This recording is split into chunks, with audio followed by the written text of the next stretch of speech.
this new model. And when the person before you leaves, they pay and leave. This part where you put the basket down, there's a mechanism under it that lifts it up, and it should slide down to that part.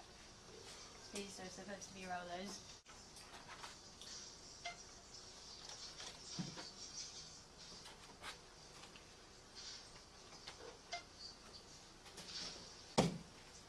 Please for your change. Thank you for shopping at Sainsburys. And then there should be a bagging area here that you can take your time and actually bag your stuff without having to be rushed. So in our new model, we removed that step of selecting payment type to just make it quicker. We thought it was unnecessary to improve the flow. Again, we did this basket thing for many reasons, one of which is the attendant has to take it away, but now we think it could be used for the next person to do their shopping. We wanted to reduce the anxiety of the user because there's the queue behind them, and one of the ways in doing that was just to improve the flow, and our solution was that they take the basket and bag in a separate area. And then you can take their time over it, and they're using a different space, an additional space, away from these, so that they're not pressured. Also, your change won't fall out, and you won't lose your notes because they come out from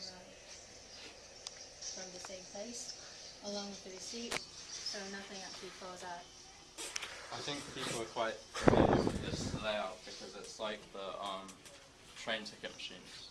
So people should know How to do it. Yeah, and it does reduce it does reduce all these different parts. Then the other issue we found in the testing was the weight bit was sensitive, which was another reason for the basket because people aren't shuffling their bags around. So if we just have a basket there, people won't lift up the basket. So this sensor won't say unexpected item. So we tried to solve that with this solution.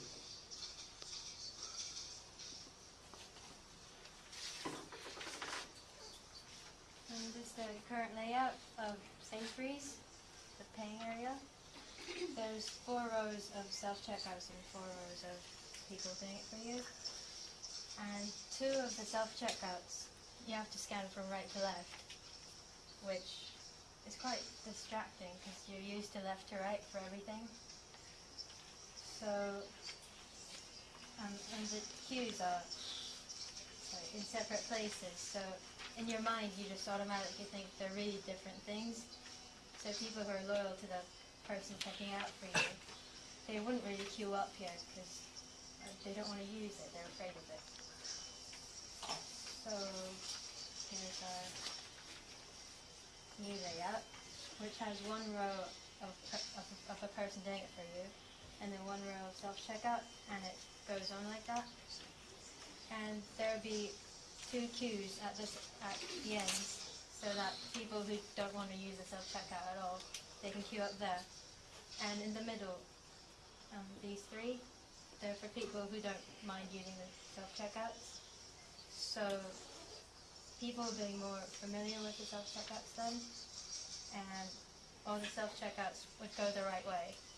You wouldn't have to do this and feel awkward.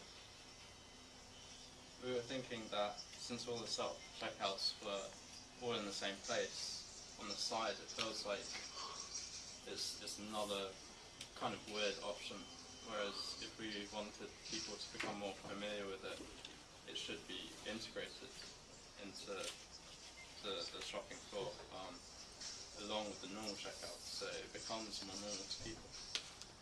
And So sorry, are the queues shared? So I'm in a queue, and Yeah. then when it gets to my turn, I can choose either regular. over there.